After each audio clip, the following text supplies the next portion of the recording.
नमस्कार मंडळी, मी गौरी होम किचनमध्ये आपलं स्वागत करते। आज आपण बनवणार आहोत दही वडे एकदम वरून मऊ आणि आतमधून एकदम जाळीदार असे आपल्याला दही वडे बनवायचे आहेत। तर त्यासाठी आपल्याला काय काय साहित्य लागणार आहे तर चला आपण बघूया। त्यासाठी आपल्याला लागणार आहे 1 ग्लास डाळ, ती मी चांगल्या प्रकारे 2-3 पाण्याने चांगल्या प्रकारे धुवून घेतलेली आहे। नंतर त्याला 4 ते 5 तास रेस्टसाठी ठेवून दिलेलं आहे। त्यानंतर आपली डाळ बघू शकता किती चांगल्या प्रकारे भिजलेली आहे। ती एका मिक्सर जारमध्ये आपण डाळ टाकून त्याला बारीक वाटून घेऊयात। साधारण अर्धी डाळ मी त्यामध्ये टाकून चांगल्या प्रकारे मिक्सरला लावून बारीक वाटून घेतलेली आहे। तर बघू शकता आपली डाळ किती चांगल्या प्रकारे बारीक झालेली आहे। मिक्सर लावत असताना डाळ बारीक करत असताना मिक्सर बंद चालू करून आपल्याला डाळ बारीक करून घ्यायची आहे, कारण उडदाची डाळ ही चिकट असते, त्यामुळे आपलं मिक्सर बंद पडू शकते। त्यानंतर आपण एकाच डायरेक्शनने चांगल्या प्रकारे आपलं पीठ जे आहे ते चांगल्या प्रकारे मळून फेटून घेऊया। त्यानंतर त्यामध्ये 1 टेबलस्पून जिरा, 1 टेबलस्पून मीठ घालून चांगल्या प्रकारे पुन्हा एकदा फेटून घेऊया। त्यानंतर आपण एका बाउलमध्ये पाणी घेऊन ते पीठ थोडंसं त्यामध्ये टाकून घेऊयात। आपलं पीठ जर तरंगेल तर आपलं पीठ हलकं झालेलं आहे। त्यानंतर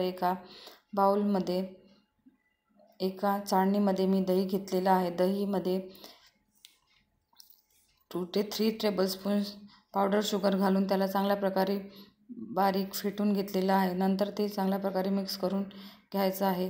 त्यानंतर आपलं पीठ तयार झालेलं त्याचे आपण वडे तयार करायला घेऊयात। एका कढईमध्ये मी तेल गरम करायला ठेवलेलं होतं। तेल एकदम फुल गरम नाही तर मीडियम गॅसवरच आपल्याला वडे तळून घ्यायचे आहे, नाहीतर काय होऊ शकते ना की आपले वडे जे आहे ना आतमधून कच्चे राहू शकतात। त्यामुळे आपल्याला वडे जे आहे ते कमी फ्लेमवरच तळायचे आहे। त्यानंतर आपले वडे फ्राय झालेले आहेत ते एका प्लेटमध्ये काढून घेऊयात। अशाच प्रकारे आपण दुसऱ्यांदा सुद्धा अशाच प्रकारे वडे घालून तेलामध्ये टाकून चांगल्या प्रकारे तळून घ्यायचे आहे। आपले वडे तोपर्यंत शिजत आहे तोपर्यंत आपण आपले वड्यांसाठी काय काय साहित्य लागणार आहेत तर आपण चला बघूयात। वडे आपल्याला खाली वर करून एकदम बघू शकता, एक वडा मी दाखवलेला आहे त्यामध्ये आतमध्ये किती चांगल्या प्रकारे जाडी सुटलेली आहे। त्यानंतर एका बाउलमध्ये मी पाणी घेतलेलं आहे। त्यामध्ये आपण जे वडे तळले होते ते कमी 15 ते 20 मिनिटं पाण्यामध्ये आपल्याला ठेवायचे आहे, जेणेकरून ते पाणी सोकून एकदम सॉफ्ट होतील।